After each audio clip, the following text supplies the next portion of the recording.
Okay, I'm going to show you a little bit about the past history of this tree, and what I actually did and what I actually saw. And I want everybody to understand that I think we honestly never fully appreciate everything about what we do and the impact. And by the way, I messed up. Let me go back one. And Tori, where are you at? She may be on the front desk. Doug, do you care to send her up here? She's got something she's got to read off for us.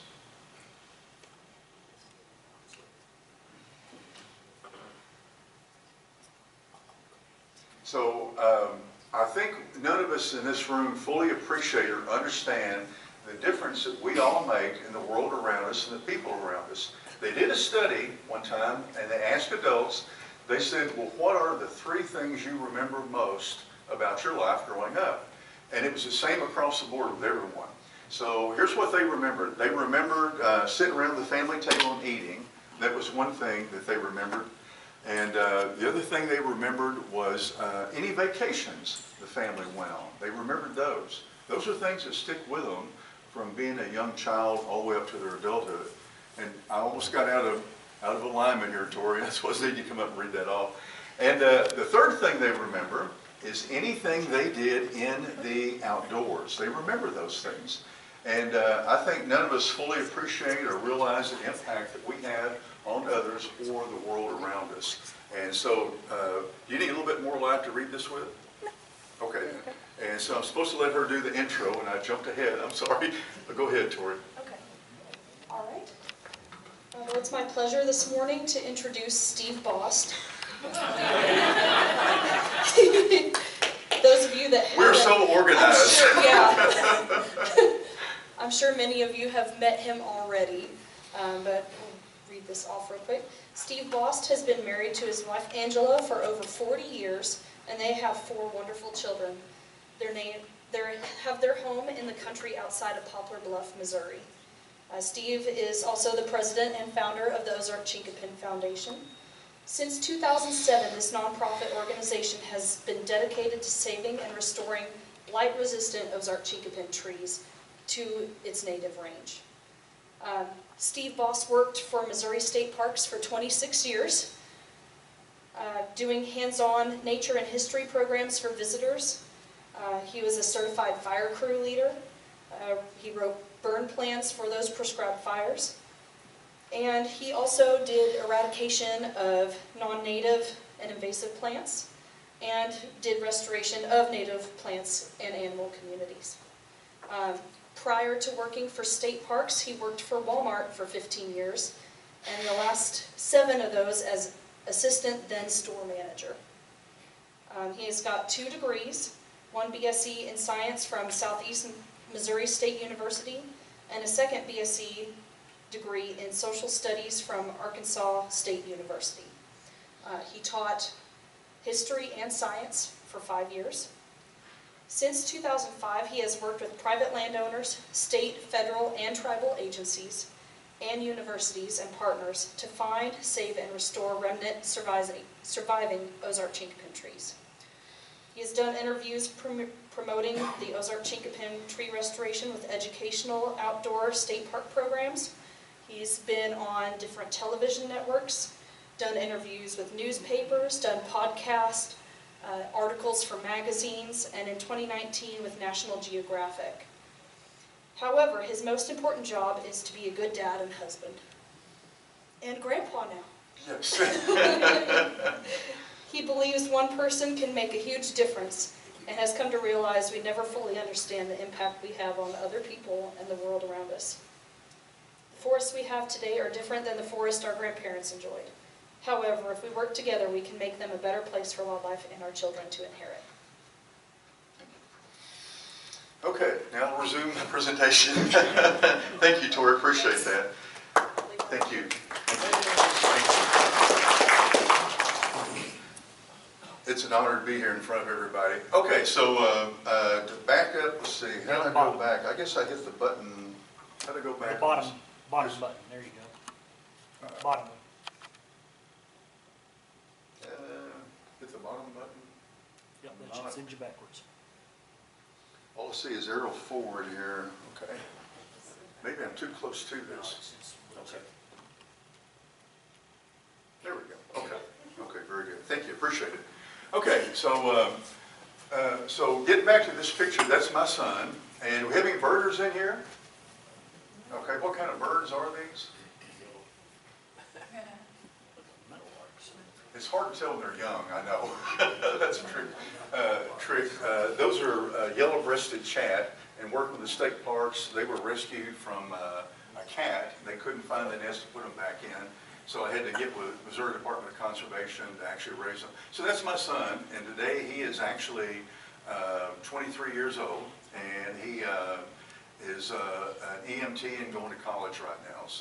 So anyhow, growing up, me working with state parks, he had a big connection with wildlife, and that stays with you as you grow up. And so today, we're talking about the trees. It's hard to really fathom, but if you look at the birds, oops, go back one more. But if you look at the birds that we have today, to put this in perspective, and we take them for granted. They're here, they're beautiful, we love to hear their songs. But, look at what just happened just not very long ago. So the passenger pigeon went from actually billions with a B to 0, and that's the loss of passenger pigeon. And the biggest reason why those disappeared is because of us. We're the ones that actually killed them and drove them to extinction. And so I'm showing that example to give you an idea of what happened. So here's another first person that actually influenced me. And so I met Harold Adams. He passed away almost at the age of 100. And he was telling me about this tree that made nuts everywhere, and they were really good to eat. They're real delicious, and just like Gene said, they were like a snack. And for him, though, he said they were more dependable than a crop of corn. You could depend on those things making nuts every year. They were that important. And up on the hilltop, the nuts were so plentiful that they'd actually scoop them up with flat blade shovels, and they'd load them into wagons. And years later, they'd load them up in pickup trucks. We've got a court case where they're talking about that was actually in Fayetteville. But deer, bears, turkeys, squirrels, a variety of wildlife would fatten up on the nuts. But starting in the 1950s and 60s, all the trees started dying off, and now they're all gone and no one's ever heard of them. And so Harold really imprinted on me, and when I first went to college, I was majoring in forestry. And one of the forestry books I had, they were talking about the different species of trees, and they didn't even mention this in it. It was not mentioned about this tree. And I thought, something's wrong. Why is it he's telling me about this tree, and nobody I'm talking to knows what he's talking about? And so there's a gap in information there. I was intrigued by it. It's like driving in the hill country and you're listening to a radio station, or you're listening to a song, and all of a sudden it fades away, or you're listening to your favorite ball game or whatever it may be. You know it's still there and it's going on, but you're not actually getting the information on that. And that's what it's been like with this tree for us. And so Harold had a real lasting impact on me, and I was really intrigued by this, and I thought, we've got to do something about this.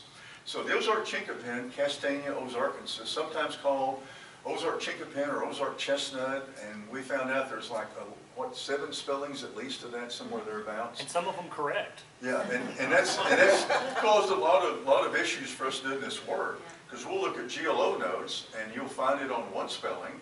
Then you can plug in another spelling, you'll find even more of them on witness trees. So we've run into things like that. They bloomed in late May, early June after the threat of frost, and the trees produced a bounty of sweet nuts every year without fail, and was sought as a nutritious food by humans and wildlife. The wood was highly prized because it was rot resistant and made excellent railroad ties and fence posts. Now the trees are gone. And so this is a picture in southeast Missouri in Oregon County.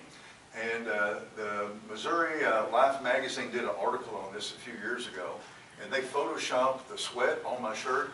Folks, it was 101 degrees that picture was made. And I'm like, you need to show them the sweat. This was not a cakewalk. So I had a tripod making that picture, but that's a rot-resistant stump. Since then, they've had a wildfire, and it burned up everything on that except for the very ends of that stump and others. And so we keep losing the evidence of the trees being there and the people that remember them as well too. So this is a gentleman that I interviewed on the phone and talked to him, and he's from the Cherokee Nation. And so he told me, he said, I remember those trees growing up when I was a kid in Oklahoma. You got to remember back then when he was growing up, you know, before the 1940s and 50s, everything had been logged over. You know, about the turn of the century, everything had been logged. He said, I used to walk in the woods with my bare feet, and my skin was tougher then. But I'd step on one of those burrs, and AJ's got some back here for you, and boy, would it hurt. They were the sweetest nut you ever did want to eat.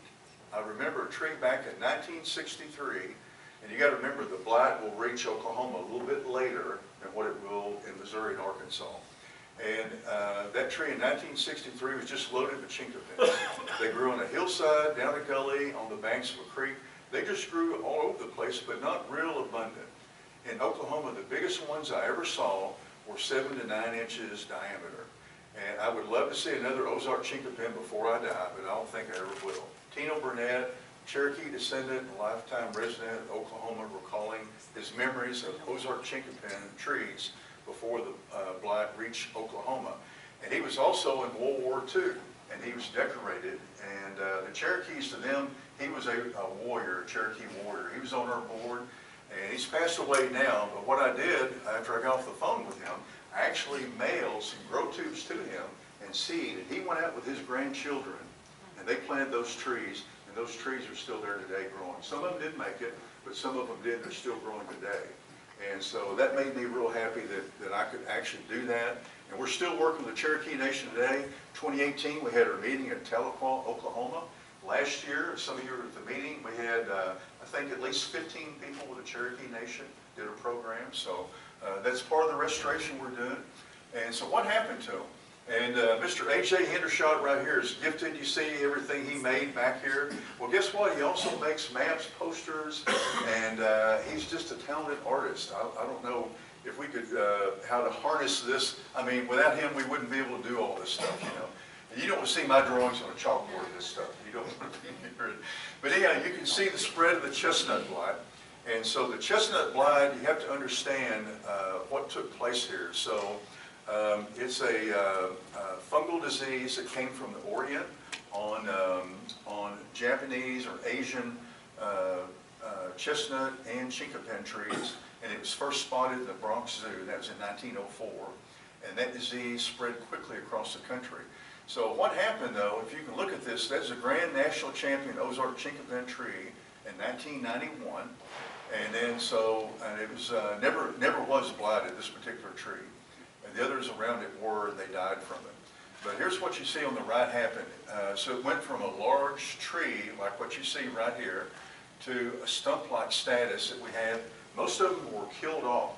This was so horrendous, it would be like the population of the United States of America. You know, we got over 330 million people. It would be the equivalent to a disease coming through and killing everybody. And you know, maybe there's only maybe 15 or 20 adults left in the whole country. But you've got a lot of kids. They'll live to be about 6 or 7 years old, and they will die too. So it's functionally extinct, which means there's not a viable seed base or a viable population to extend them on, and that's what happened to the Ozark Chinquapin. And so we do fires. A lot of people in the room, we do prescribed fire. You know, we all do. I've got Will over there with us. You know, I know you guys do burns with National Park Service. And so at one time, this tree was really, really fire-loving tree. It got rid of a lot of the leaf litter. They don't like organic matter that well at all. And so it helped them thrive. But today, though, if you look at this where a fire came through, I don't know if you can see the boot right there. So today, we had the ones that survived, basically survived stump sprouts where a tree once was. And so you'll have dead, blight-killed stems in immediate proximity to green stems.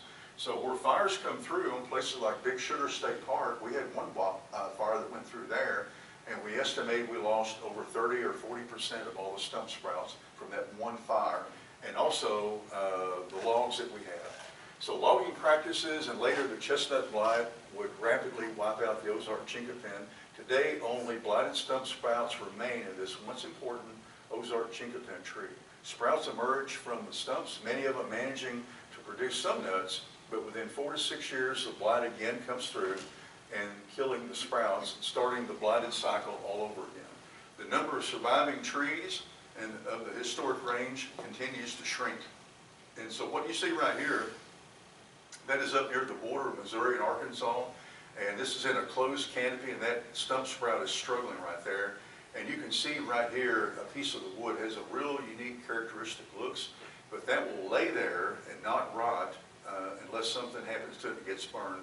And also look at the leaves right here of the Ozark Chinquapin. And so it's getting hit by all sides. Those holes in those leaves are probably not native insects. That's Asiatic oak weevils that did that, another invasive. And so if you look at the Ozarks, and these pictures you're looking at here from Missouri. So the Ozark forests we have today, they were logged out, long-term sustainability or conservation, burned and eroded, and failed farming attempts to open range. So it's hard to find pictures of what it looked like in the Ozarks, particularly in Missouri, because not very many people took pictures of where you completely logged it over. And AJ sent me one picture, looked like a sea of stumps as far as you could see. On the right side right here, this is the Grandin Mill that was the largest timber mill in the entire world when it operated. And so they took a mature forest of trees, and it looked like what you're seeing here on the left, and it was burned. And this is on Current River right here. I don't know if you've ever seen this, Will, but that's a log slide on Current River where they slid logs down into the river. And so the lost range of the Ozark Chinquapin. So here's an old map from 1907 from the handbooks of northern states and Canada, east of the Rocky Mountains. So we keep finding more and more evidence about where the range, true range of these trees was actually at. And so there's a lot of people with good intention trying to do a lot of good things to help save them.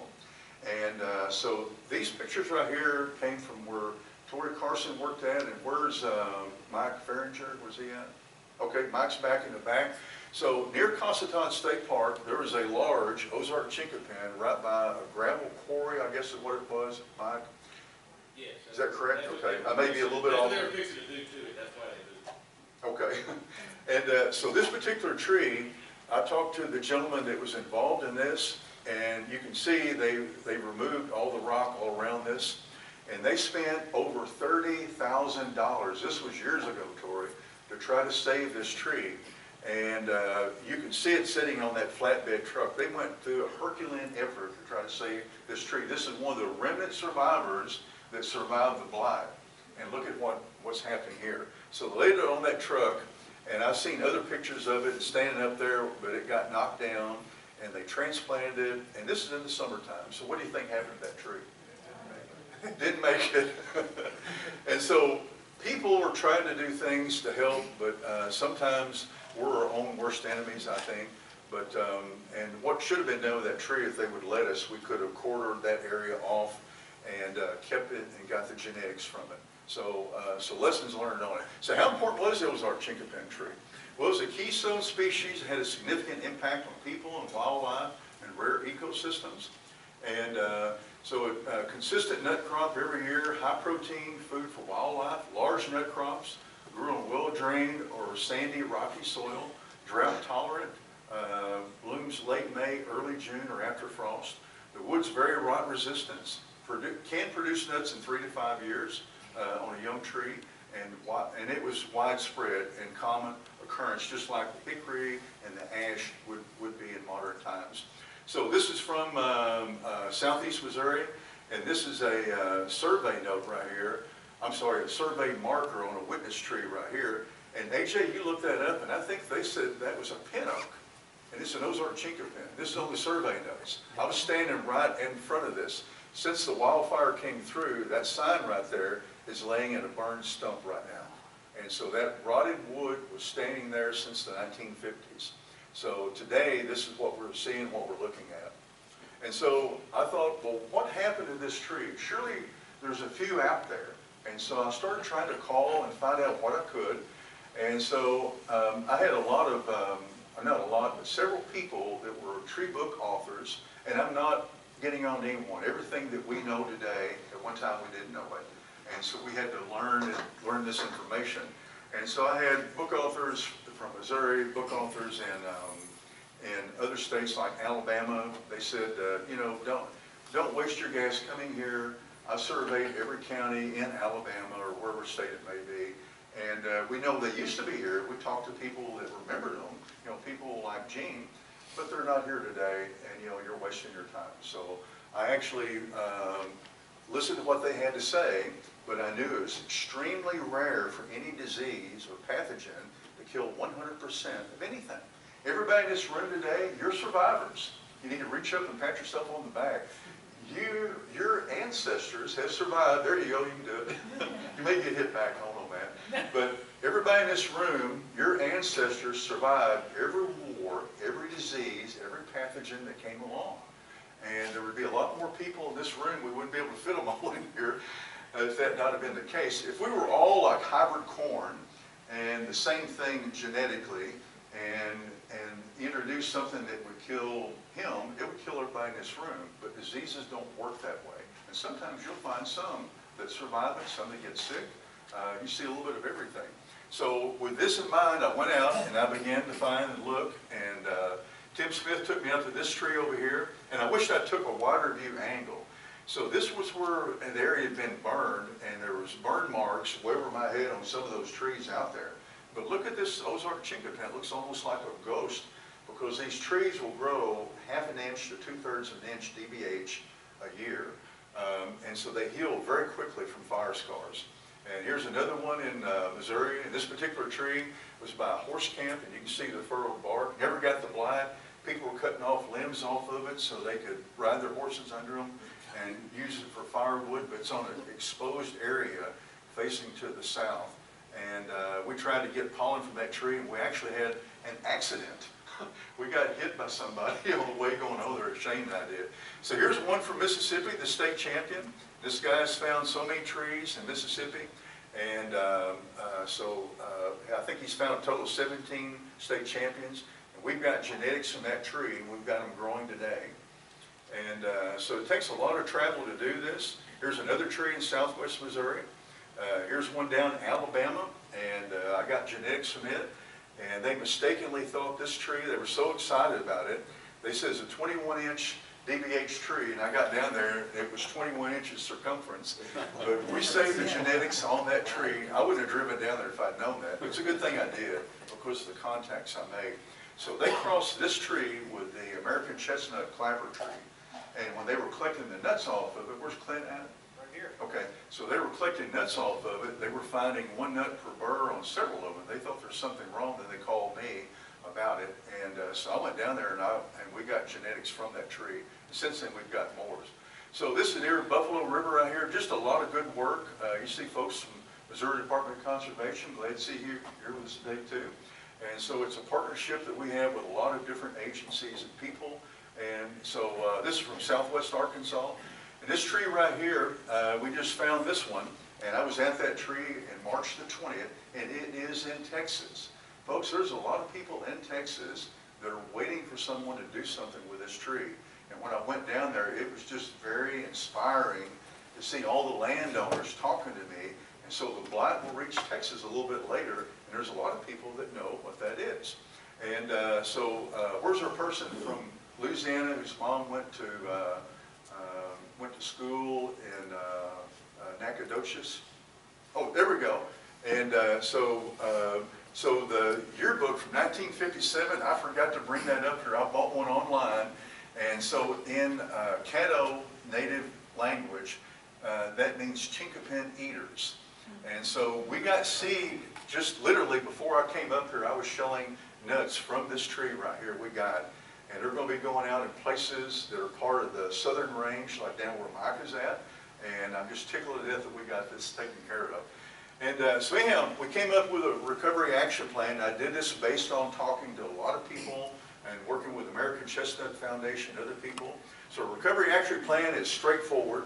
Find surviving trees, number one. Number two, collect seed, pollens, grafts, and do DNA testing to make sure that they are pure. Preserve genetic diversity of the native range. And then also cross-pollinate surviving trees with desirable traits. And the next thing is inoculate the finished crosses with blight. That's the only way you can do it. And our old method was to grow about, 500 to 700 trees, and then we inoculate them with the blight. And by the way, there's over 100 varieties of the chestnut blight in North America. So we were going to inoculate them with, after about 5 or 6 years when they were old enough to get the blight, we were going to inoculate them with a silver dollar-sized place of the worst blight in North America, the nastiest stuff, and then the mildest variety too. And then for the next few years, observe them, see what's going on. And then from that, we would select like the top number of trees. You might have 15 or 20 or somewhere thereabouts. Then we'd take a chain, wrap around the others, pull them out of the ground with a tractor. A tremendous amount of work to do that. But the good news is we didn't have to do all that. So the science in genetics and hypovirulence, which is a fungal disease that attacks the chestnut blight, or fungus, I'm sorry. Raise public awareness and outreach like we're doing today. Raise money for the project. We've got to have the money to be able to do this. And so all of you that donate, all of you that buy a hat or get a membership, we use that money to push our work forward. And dedicated locations in and out of the blight range for plantings, and then seed to Ozark Chinquapin Foundation members for reintroduction, and expand the restoration state, federal, and tribal agencies as well. So that's our thing. So for over 15 years of field work and laboratory work, our mission has been to create a resistant Ozark Chinquapin tree and reserve genetic diversity of the native. So we got 10 minutes? Okay. And so, how did I do that, AJ? Okay. I'm just not used to that button being there. Okay. And so this is a picture that I made, a close-up of the catkins, pollen catkins, and the female flowers. I don't know if you can see those very well right here. And so that's one of the keys to actually help us take pollen from one tree and literally go hundreds of miles away to another and cross-pollinate them. And Ozark Chinquapins are different than other trees, and you try to pollinate them. And so we collect the pollen, and we found ways to actually freeze that at -2 degrees below Fahrenheit and save it. We've got some pollen that we've had for over 12 years that is still good when we test it. And so frozen, like I said, -2 degrees. Last year is the most I'd ever collected from the most variety of places. And we doubled last year the number of surviving large trees that we have.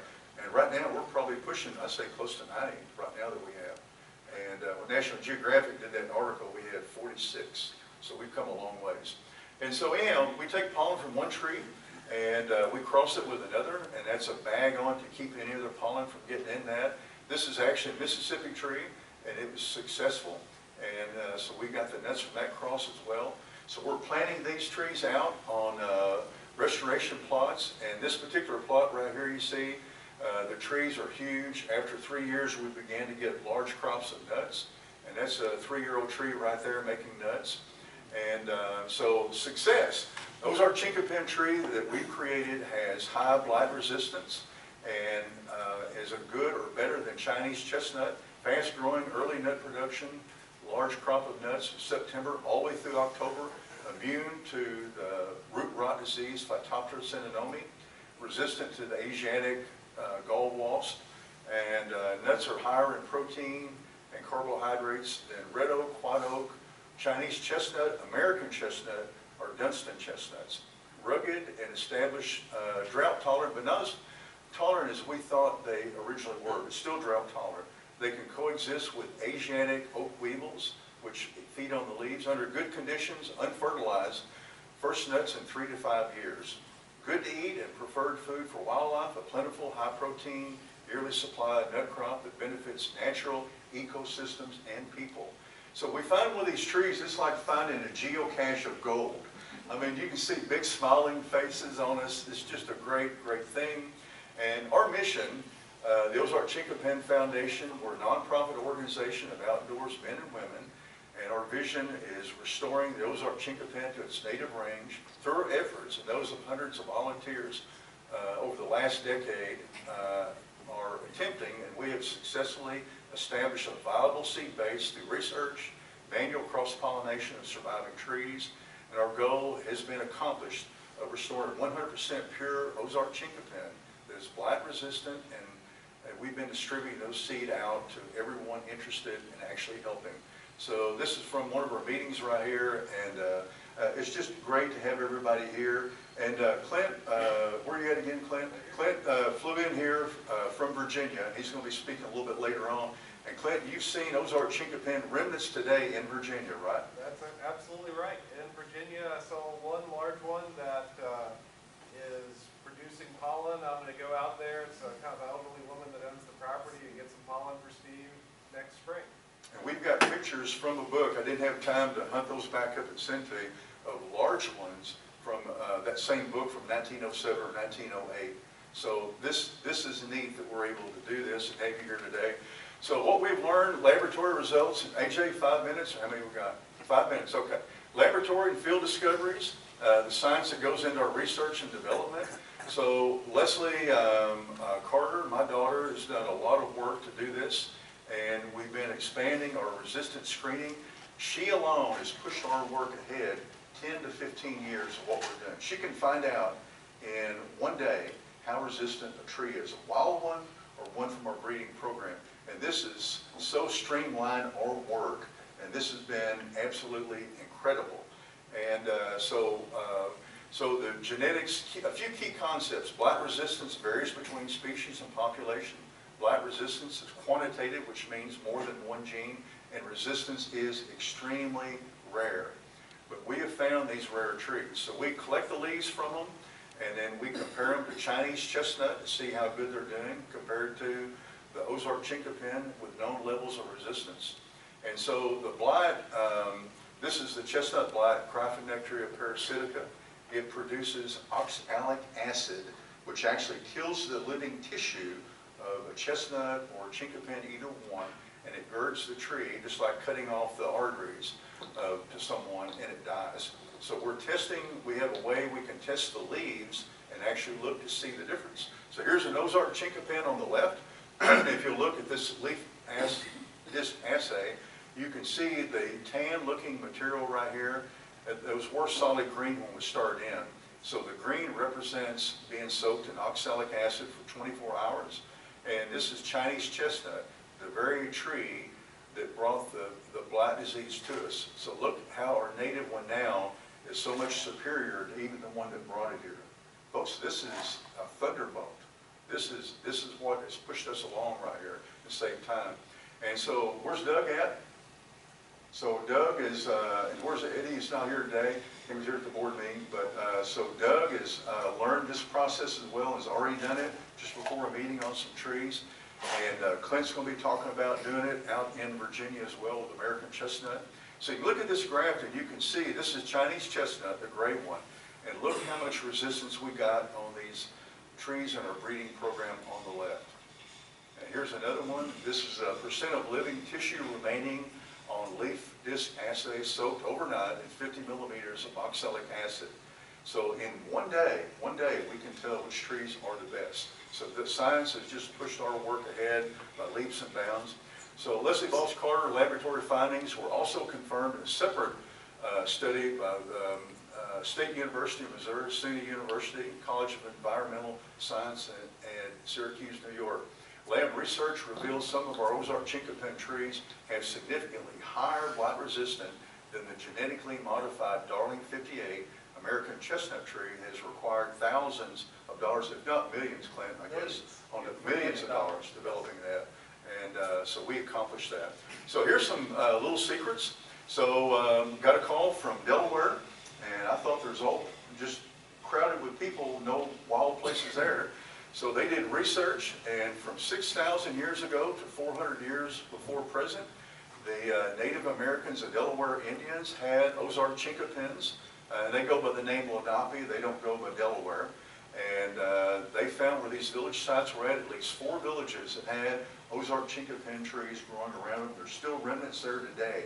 Talk about sustainable agroforestry, where you can eat nuts. I mean, we got nuts and we sent them, where's Christy at?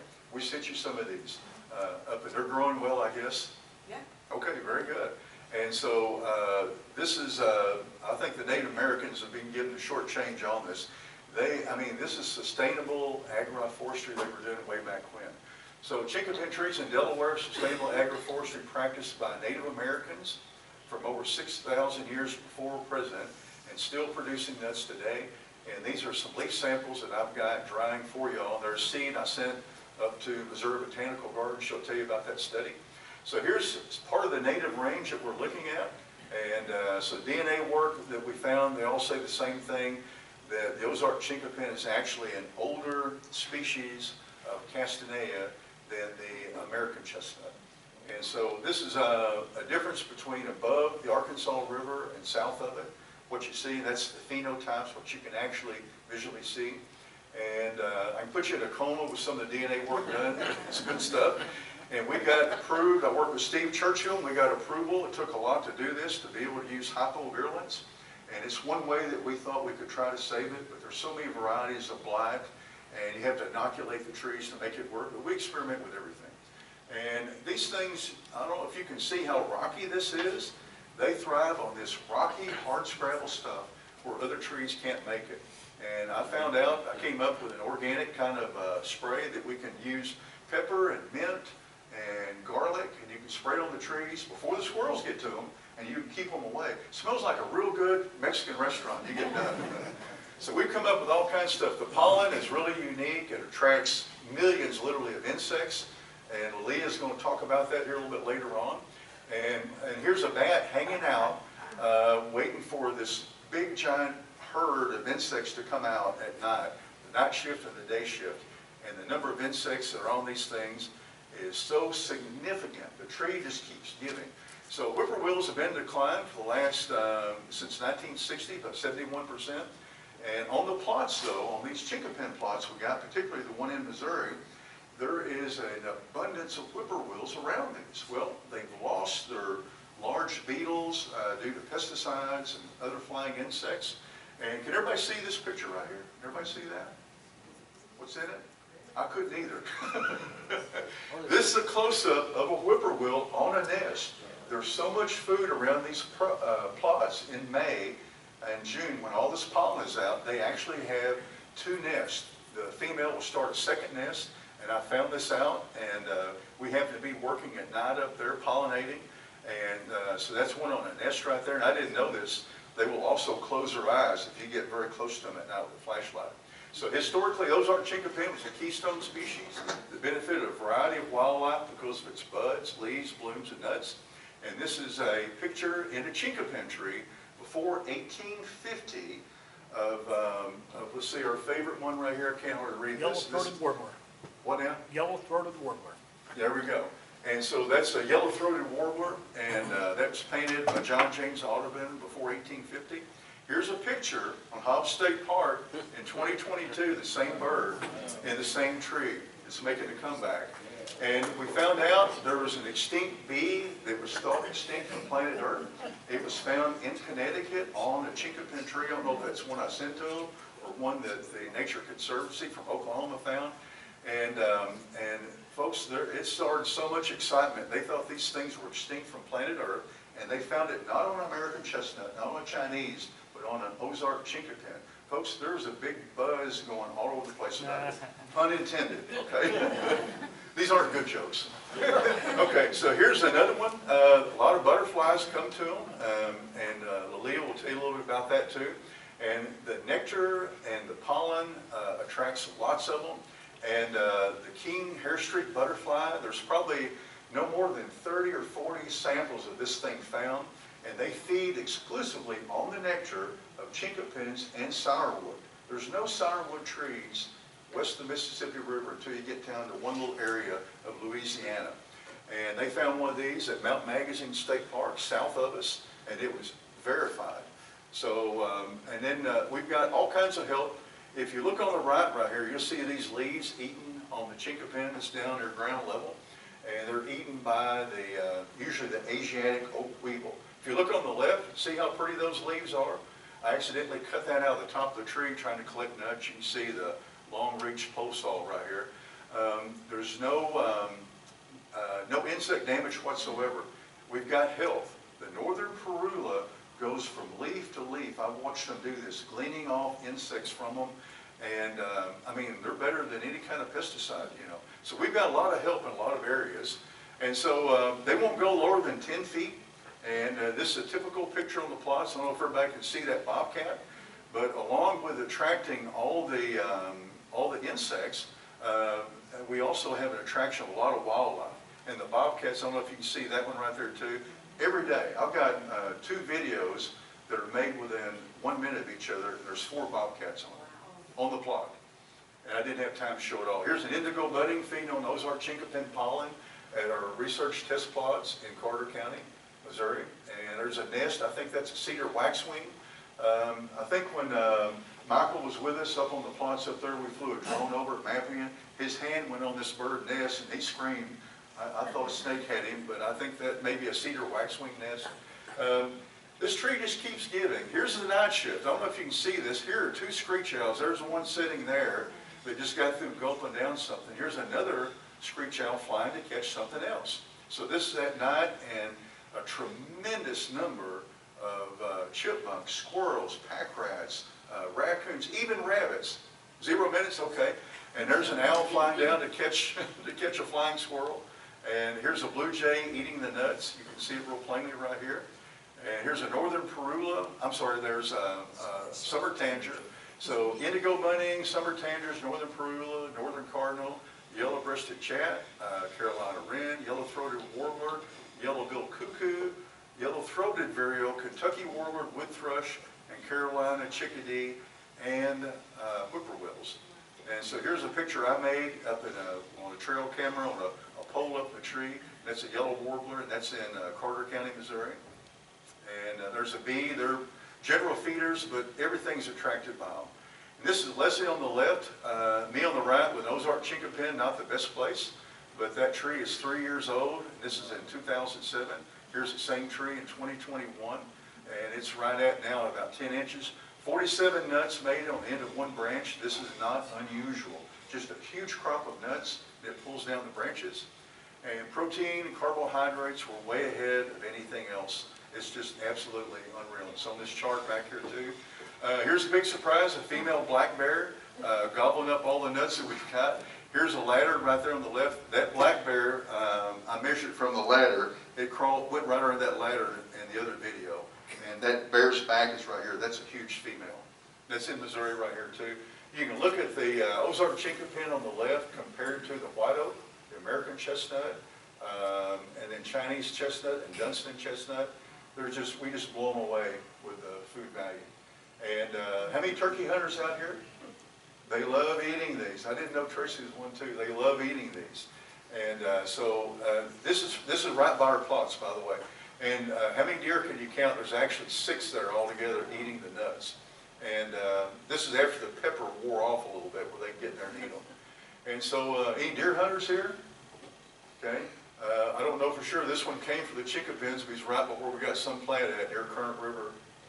And so a lot of work. That's us hauling water up during drought, and that's a low-tech way we've got of getting water into them, so we don't have to carry all that water. It catches rainwater.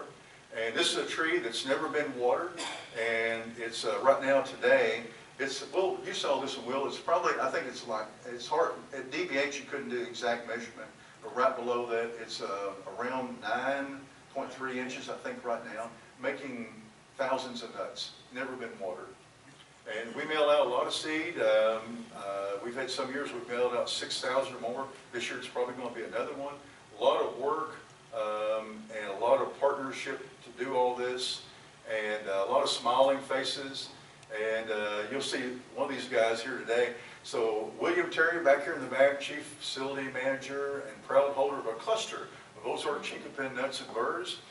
And I just can't say enough that, this is where I first learned about the trees, and we're restoring them back. He's going to tell you more about that a little bit. Folks, this is what a conservation success looks like. And it's all good stuff. That's me with some sprouts under a tree in our research test plots. So the forests we have today are different than the forests we used to have from our grandparents. But working together, we can make them a better place for wildlife and our children to inherit. That's me with a bear cub taken out of a den. And that's my son. At 4 years old, he knew more about Chinquapins than any kid on the planet, I think. So that's it. Okay.